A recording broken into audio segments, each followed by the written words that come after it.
আচ্ছা, এই গরমে যদি এরকম একটা জুস পাওয়া যায়, তাও আবার আমের জুস, তাহলে কেমন হয় ব্যাপারটা? হ্যালো এভরিওয়ান, আসসালামু আলাইকুম সবাইকে। সবাই কেমন আছেন? আশা করছি সবাই ভালো আছেন। আলহামদুলিল্লাহ, আল্লাহর রহমতে আমি অনেক ভালো আছি।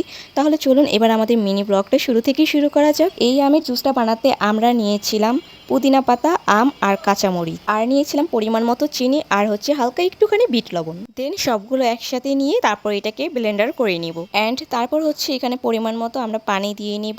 আর আপনারা যদি এই পানিটা না দিয়ে দুধ দিতে চান, তাহলে দুধটাও দিতে পারেন। বাট সেই ক্ষেত্রে হচ্ছে পুদিনা পাতা আর হচ্ছে কাঁচামরিচ এটা আপনারা দিবেন না কেউ। আর যদি পাকনামো করে যদি খেতে চান পুদিনা পাতা, কাঁচামরিচ আর হচ্ছে দুধ সহ, তাহলে হচ্ছে আর কিছু নাই বললাম ভাই। যাই হোক, আপনাদের সাথে কথা বলতে বলতে এই তো আমাদের এখানে জুসটা বানানো শেষ। আর এটা হচ্ছে আমি ফ্রিজ করে নিয়েছিলাম, একটুখানি ফ্রিজে রেখে দিয়েছিলাম। এটা আপনাদের ইচ্ছা, আপনারা চাইলে এটা ঠান্ডাও খেতে পারেন, গরমও খেতে পারেন। আমি হচ্ছে এটা ঠান্ডা করে খেয়েছিলাম। পুদিনা পাতা, কাঁচামরিচ এগুলোর জন্য জুসটা আরও অনেক বেশি মজা হয়েছিল। আপনারা যারা এটা খাননি এখনও, তারা অবশ্যই এটা ট্রাই করে খেয়ে দেখবেন। এটা খেতে সত্যি অনেক মজা হয়। আজকের মিনি ব্লগটা এই পর্যন্তই। সবাই ভালো থাকবেন, টেক কেয়ার, আল্লাহ হাফিজ সবাইকে।